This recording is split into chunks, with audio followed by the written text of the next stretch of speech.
বেশি হয়ে গেছে একটু, তখন থেকেই লাইভটা চালু করেছিলাম একদম সকাল 8:30 অবধি 11 ঘন্টা লাইভ করেছি, কারণ পুরো 12 ঘন্টা করা যায় নাকি বলে বেকার হয়ে যায়, সেই জন্য 1 ঘন্টা কম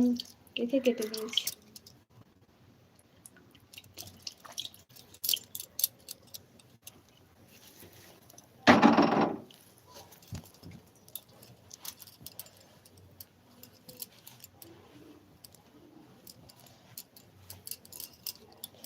আর কালকে ফোনটা অন্যদিন ফোনটা না গরম হয়ে যায়, কালকে দেখলাম না মানে কি বলবো, আমি মাঝে মাঝে ঘুম ভেঙে যাচ্ছে দেখতেছি, তারপরে কতটা কি চার্জ আছে কি না। কালকে দেখলাম 4:30 বেজে গেছে, তখন দেখলাম 20% চার্জ আছে, তারপরে ফোনে যা চার্জ দিয়েছি একদম সকালে পুরো 100 হয়েতে আমি খুলেছি। কালকে ফোনের লাইটটা কমিয়ে দিয়েছিলাম, এই জন্য না ফোনটা মনে হয় গরমও হয়নি আর অত চার্জ খায়নি, আর আমার লাইটটা